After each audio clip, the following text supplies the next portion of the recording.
سلام. هر سال در این ایام دعوای بخور بر سر بودجه سال آینده در بین گرگ‌های نظام بالا میگیره. رئیس جمهور انتصابی ولایت یا همون جلاد 67 هم به روال همیشه نمایش اهدای بودجه رو توی مجلس آخوندی بازی کرد. تقدیم بودجه 3,631,000 میلیارد تومانی سال آینده کل کشور از سوی رئیس جمهور به مجلس.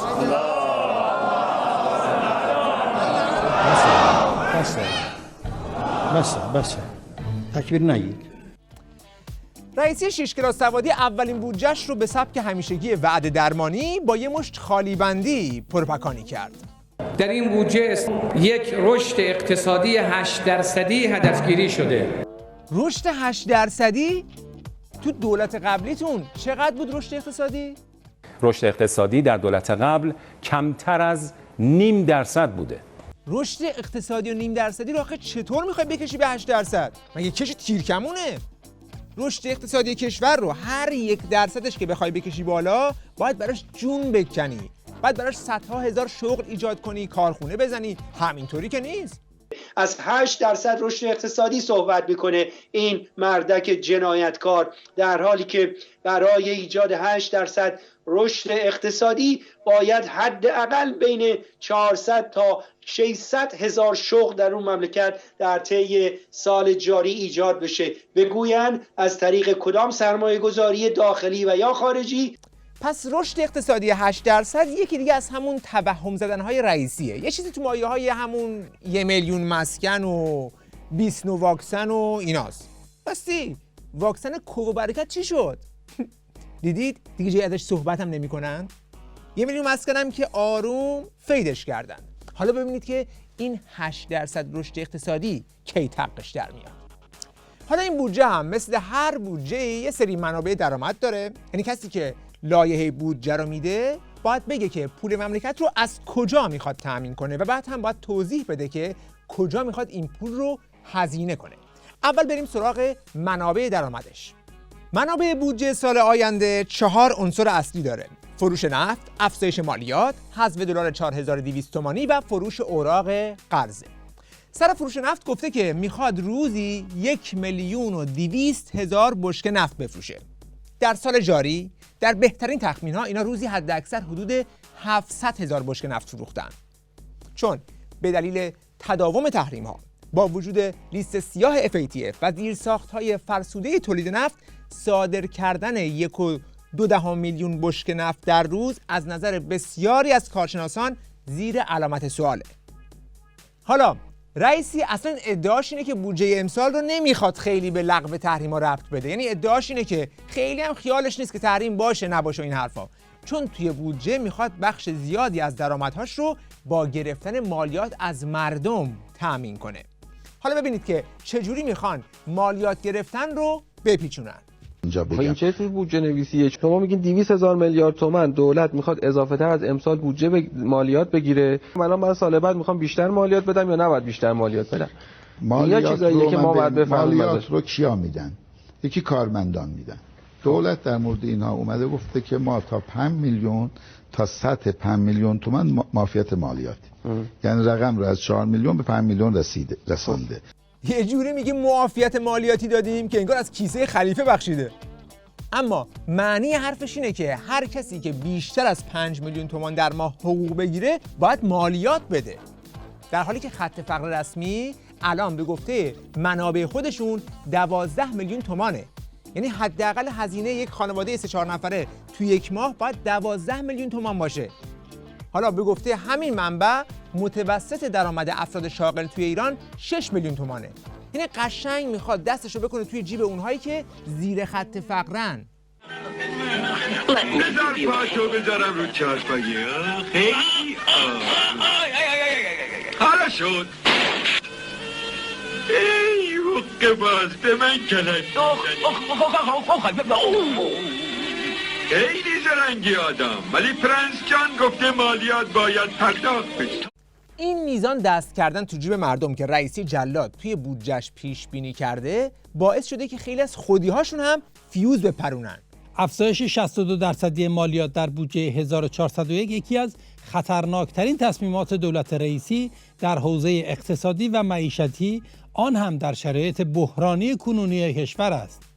در دنیای امروز هیچ کشوری، تاکید می‌کنم در دنیای امروز هیچ کشوری به اندازه ایران اقدام به افزایش 62% مالیات در بودجه خود نکرده است. واقعیت آن است که مالیات متعلق به دوران رونق اقتصادی است. حالا از منابع بودجه که بگذریم که چقدر روی حواس و قرار چقدر به مردم فشار وارد کنه، تازه میرسیم به مصارف این بودجه، یعنی قرار این پول کجا خرج بشه. یکی از موضوعاتی که سرش کارنوال شادی رو انداختن این بود که حقوق‌ها قرار افزایش پیدا کنه که با این کلی تبلیغات کردن. توی این لایحه افزایش حقوق‌ها از 5% تا 29% دیده شده، یعنی کسایی که کمترین حقوق رو میگیرن در 1401 تا 29% حقوق اونها افزایش پیدا میکنه. البته نکته اینجاست که حداقل حقوق از 3.5 میلیون تومان به 4.5 میلیون تومان افزایش پیدا کرده. به به، حداقل حقوق رسید به 4.5 میلیون تومان. فقط یه 7-8 میلیون تومانی از خط فقر کم داره. ولی اینجا هیچ اشاره‌ای نمی‌کنه که قرار توان خرید ملت چقدر با تورم پیش رو سقوط کنه. ببین اینو کارشناس خودتون داره میگه. افزایش 10% حقوق در مقابل تورم 50% حتماً با مشکلاتی همراه خواهد بود.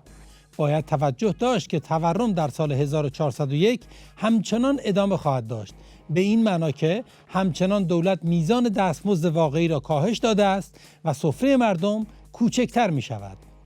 تقریبا مثل این میمونه که 10 تومان بهت بدن، بعدش 50 تومان ازت بگیرن، در حالی که طبق قانون خودشون دستمزدها باید متناسب با نرخ تورم بالا بره. پس این نه تنها چیزی به ملت نداده بلکه جرم هم مرتکب شده. ولی از حق نگذریم، توی این بودجه حقوق یه سری واقعا بالا رفته، یعنی یه ذره دو ذره هم نه، خیلی بالا رفته. انصاف نیست که بهش اشاره نکنیم. کیا مثلا؟ بله، سپاه پاسداران. توی لایحه رئیسی جلاد بودجه سپاه 2.4 برابر به نسبت پارسال افزایش پیدا کرده. یعنی بودجه سپاه 140% رشد داشته. چرا؟ خرج دارن دیگه. از تولید پهپاد و موشک بگیر تا اسلحه دست بسیجی و پاسدار و وسایل شنود و اضافه حقوق همینه که به ملت شلیک میکنن.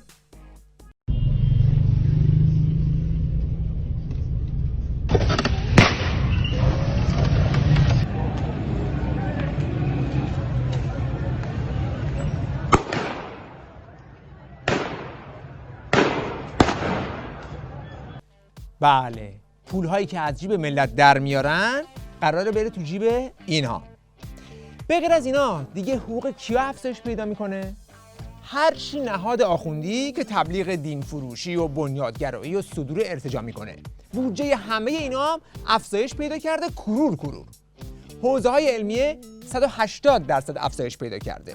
شورای ائمه جمعه خامنه‌ای 180%، نشر آثار خمینی 126%، مؤسسه فرهنگی انقلاب 119%، سازمان تبلیغات اسلامی 106%.